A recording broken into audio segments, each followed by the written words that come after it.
Hello all, Kyle O slash IMAXNation Plays here, continuing with my Test Drive 5 Let's Play.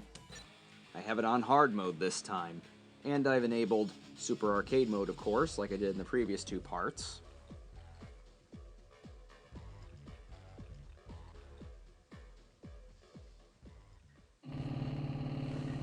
Alright, here we go, racing in Moscow, Russia, with the Chevrolet Camaro Hot Rod. This is one of the fastest cars, if not the fastest car in the game. Look at this, I'm already accelerating far ahead of my competition here. The handling could be a little bit better though, it's the same problem as the Ford Mustang Hot Rod. It's so fast, but yet it doesn't handle so well.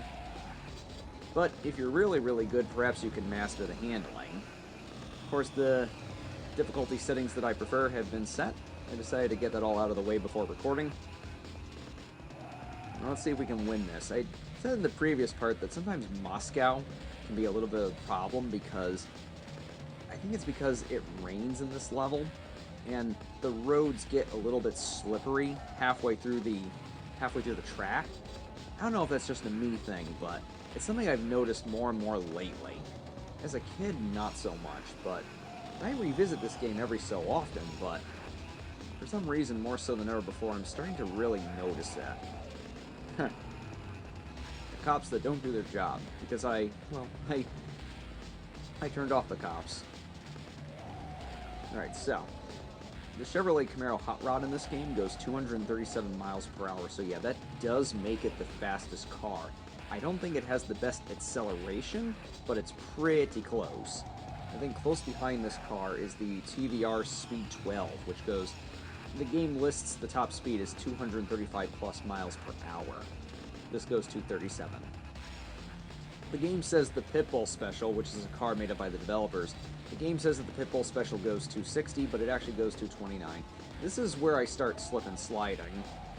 Okay, part of that was my own fault, but even with a car that handles really well, you know, oddly enough, it's not happening, but maybe I spoke too soon. And I have this on hard difficulty, so it's really weird. The back of the jewel case for the CD, for the disc, says, you know, realistic weather effects. You know, in 1998, this was a pretty big deal. Right, so I'm behind the Nissan R390 GT1. There we go. See, like, I'm trying to go straight here, and I just keep slipping and slipping. It stops once you get to this bridge, though. Let's see. Really, that felt like it only took like a minute. Just avoid contact with any and all cars. Oop. Don't do what I just did. Thank goodness for that truck.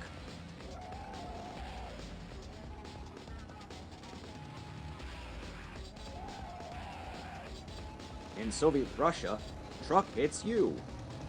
Shit, he's right on me. Alright, careful. This is when you start to slip and slide once more. Whoa! This is the dirt. And yet in Cheddar Gorge, England, that does not happen. Oh, look at that. First place.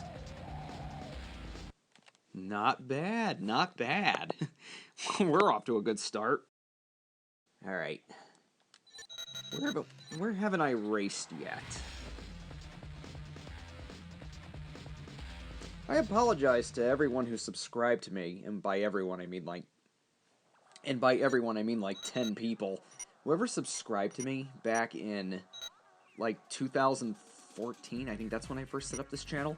My earliest playthroughs were Test Drive 5. My earliest videos were Test Drive 5 videos, but I took those down because I was kind of unsatisfied with them, and that was when I was much younger and had a lot more stage fright. I still have stage fright when it comes to this stuff, but I just didn't, you know, I took them down. I wasn't really happy with them. So, I'm going to pick Honolulu. Let's see, I'm going to pick... Let's pick the slowest car now. We're not going to do that because we won't even win the race with the slowest car. Oddly enough, I'm going to go with one of the police vehicles.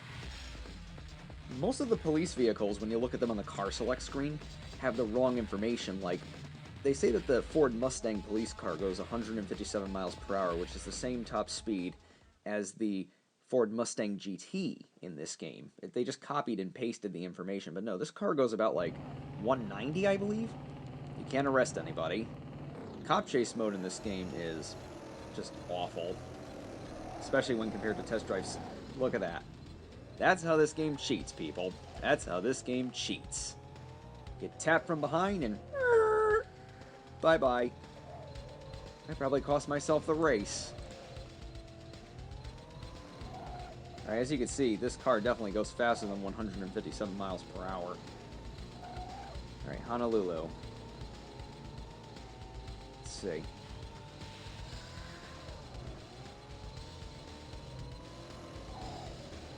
Sir, slow down. Stop in the name of the law. So, cop chase mode was, this was the first game to have cop chase mode. And what you do is you have to hold down, I think it's R2. You have to hold down R2 to activate the sirens. And then what happens is you have to ram into each of the racers in order to arrest them. Whereas in Test Drive 6, you just had to hit them a couple of times or catch them when they crashed, like into traffic or something, or into a corner. And then you successfully got them. And then when one of them would cross the finish line, I think that was it. It would cancel the session. All right, just keep momentum there. Honolulu is lots and lots of twists and turns. And what they did was they took some of the stuff that they created for this environment and, whoa. Cop Wars. The weirdest thing is when you race as the cop cars in this game, in, regular race mode, you get chased by the police. If you have the police toggled on. It's like, how does that work? It's amazing how that doesn't work out in real life. When a cop is breaking the law, the other cops don't go after that cop. Ah? But yeah, what I was saying was they took this environment and downsized it for the Maui circuit. So yeah, there's a Maui track if you've never played this game before. And it's basically just a downsized version of this. Like, they cut and paste the tunnels and everything. Who's ahead of me, by the way? That looks like that car you drew in kindergarten. Let's see. Whoa, watch it. Yeah, see, whenever you hit traffic, like whenever you hit one of the pedestrian cars, whenever you hit one of the non-racer cars, or whenever someone else hits one of the non-racer cars, whoa, they're ganging up on me. Okay, I think that's the Viper GDSR in the lead. Can't compete with that, really. I mean, Viper GDSR is one of the most powerful cars in this game. Just an all-around great choice. Got that Project Vantage there. I believe that was Bond's car in Die Another Day, which came out 4 years after this game. I've always liked the Project Vantage. I think that's a very sick-looking car from the era. Really, Aston Martins in general are great. Whoa. I don't really handle too good in this, do I? I mean, the handling in this game in general is very, very weird. But if you pick the right car, chances are you'll stick the landing. Yeah, I have 3D collisions turned off as well. If I had it on, I would have tumbled right over. And the game gets very, very cheap with you when that happens. And it sucks all the enjoyment out. Test Drive 6, whenever you crashed, it was like the car was made of glass or something. And it'd flip out for a little bit, but then you'd sort of catch your bearings after the crash. You gotta watch some of these hills. These hills really come up on you, and so do these turns. Kind of like this. Yeah, you gotta really, yep, see what I'm doing there? Like I said in the previous parts, I'm not concerned with coming in first. As long as I'm in the top 3, that's all that matters. Alright, so we did Honolulu. Who came in first?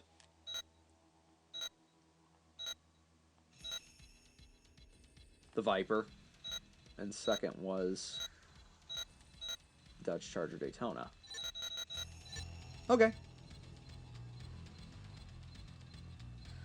Falling by Gravity Kills.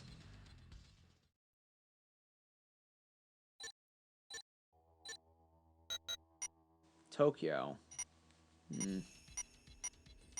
Maybe... Let's see, let's do...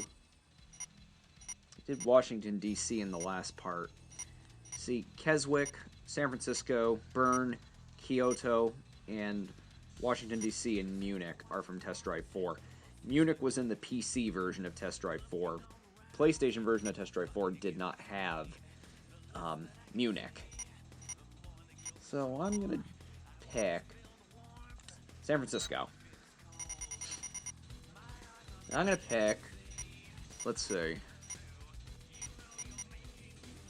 This is hard mode, so let's pick one of the cars that they start you off with.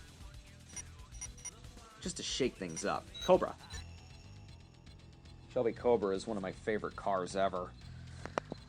And so many of them are kit cars as opposed to real, authentic Shelby Cobras, or AC Cobras.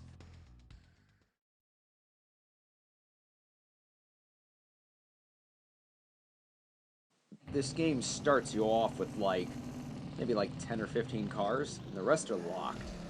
Some of them are even hidden from view. So I wanted to pick one of the default cars, just to shake things up a bit. The first section of San Francisco is one long straightaway, so just try to avoid the traffic while you're cruising at breakneck speeds. That's my sort of tip. And that's me completely ignoring my own advice. I give myself very good advice, but I very seldom follow it. Alright, so at nighttime it's a little easier to see, but when you do the reverse version of this level, which is during the day, it's a little hard to see some of those white and gray cars, so while you're cruising, you gotta look out. The Cobra has really, really good acceleration, but the top speed is kind of so-so. 174 miles per hour is great in real life when you're experiencing it, but when you're racing against cars that go 200 to 230 miles per hour, it's kind of paltry. That's why I picked it. Like I said, I like a challenge. Maybe the turns and the car collisions will help me, sort of find the window of opportunity. Oh, not like that. Now I'm in last. One of my competitors is a Shelby Series 1. It's my younger cousin beating me. Okay, I've seen that glitch before. In San Francisco, and I think this is only on Super Arcade mode, whenever somebody crashes in that section, they just go in circles, perpetually. I know it's happened in Cop Chase mode. Here we go. Best part of the level. When we were kids, we just loved the hills when it came to this level and Edinburgh. And this level came from Test Drive 4, so it was the only level from Test Drive 4 that had big hills like this. And it's one of 3 levels in this game that has big hills. Newcastle, Edinburgh, and this. Alright, so we're in second, not bad. But I don't want to speak too soon because something could happen between now and the finish line. We're on stage 4, so Cobra actually handles pretty well too. I mean, look at how I took that turn.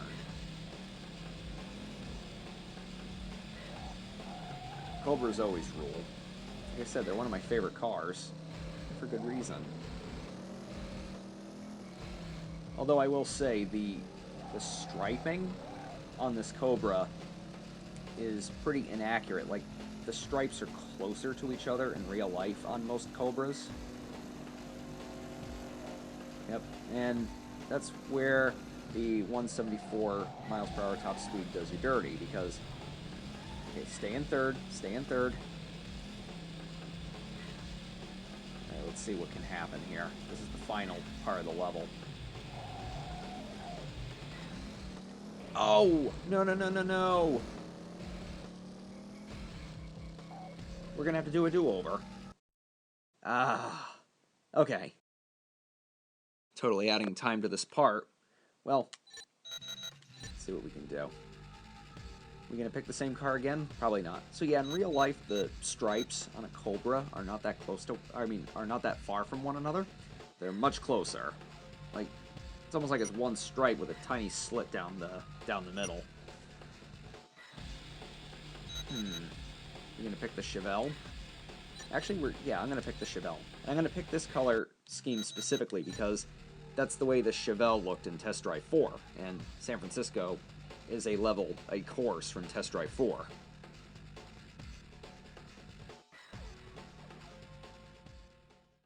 Figures. The Cobra loading screen comes up after I lose the race with the Cobra. Yeah, in Test Drive 4, the cars only had one color. Like, the Viper was blue with white stripes, the Chevelle was yellow with black stripes, the Camaro was like a cool blue. You couldn't change the colors. Like, the car came in the color it came in. Thankfully, with Test Drive 5 and Test Drive 6, you got to change the color of the car. Oh! Then that happens. Don't take a shot every time I say, and then that happened.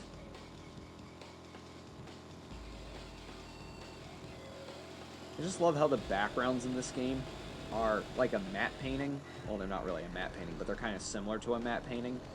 And they don't come closer to you, nor do they pull away from you. Like, if you toggle on the reverse camera there, if you look behind you, it's the same graphic of a San Francisco skyline. And it looks like it's, like, far away, and it looks like it's huge and, like, looming over you. Oh. This game's controls are just whack.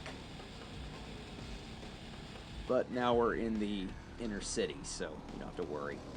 But yeah, it's like this city just keeps perpetually moving away from us as we drive closer and closer to it. When you're not playing on hard mode, the Chevelle is actually a pretty solid car. You have a chance of winning a race with it. Yeah, but always watch the checkpoint timers. Screw up too much and you'll miss that first or second stage. Yeah, see, we're down to 18 seconds now, 37 seconds. But this section's very short because it's just the hills. Well, right over that guy. Imagine real life. You're driving around San Francisco, you're going up the hills, and like a freaking Chevelle from 1970 just flies right over you. Like, how would you react to that? And this is just me, or do these two buildings here to the left, like, they always look like ducks to me. I don't know why. Those windows, the awnings, it kind of looks like duck beaks. Am I the only one? Am I the only person who made that connection? Because, yeah, I'm probably alone on that. I don't think we're going to win this race. I got to pick something that's really, really fast next time. Something that has ludicrous top speed and great acceleration, and then I might have a chance of winning the race. On hard mode, you just can't pick a car like this, it seems, unless you're racing somewhere where there isn't straightaways. Alright, I like to stop right here so I don't fly into that corner there. Whoa, he's right on my ass.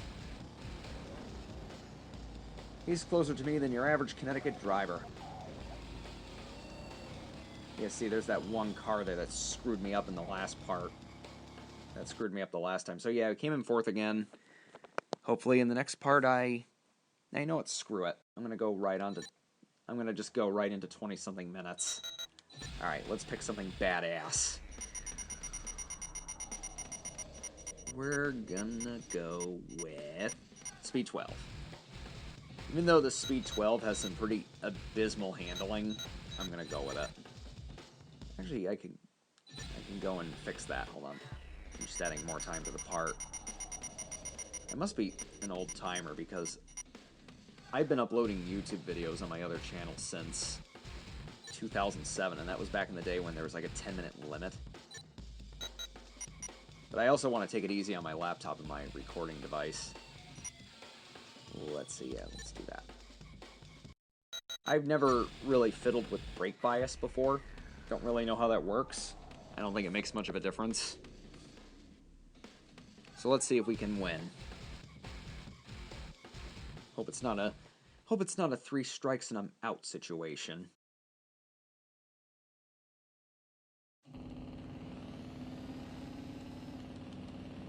Paint job of this car makes me think of like a fruit roll-up or something. The mixed berry fruit roll-up, or not fruit roll-up, the Fruit by the Foot. I think Fruit by the Foot had just come out in the late 90s. You guys see what's going on here? And what my favorite flavor was like the mixed berry flavor, where the roll of fruit snack was like red and blue and purple. That's what the color scheme of this car reminds me of. Yeah, that's nostalgia talking. Alright.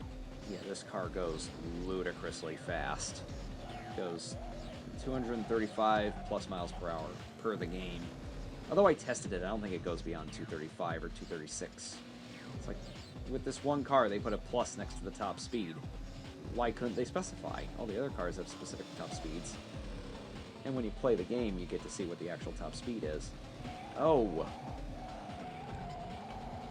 See, this game has a lot of very annoying elements to it. Things that have annoyed the crap out of me since 1998. Ugh! It's like bowling with cars.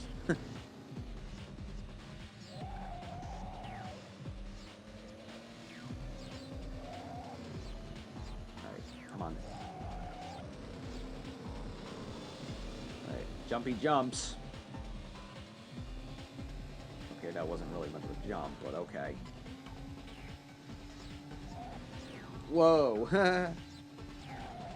Rolling down the hills.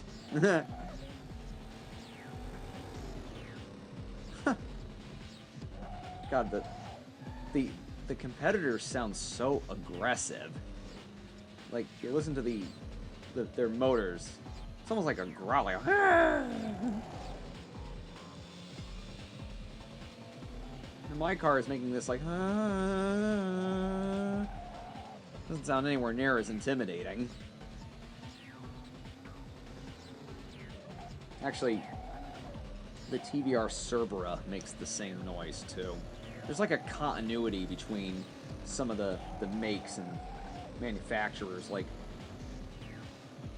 both of the Dodge Chargers, the Charger and the Charger Daytona, have the same sort of sound.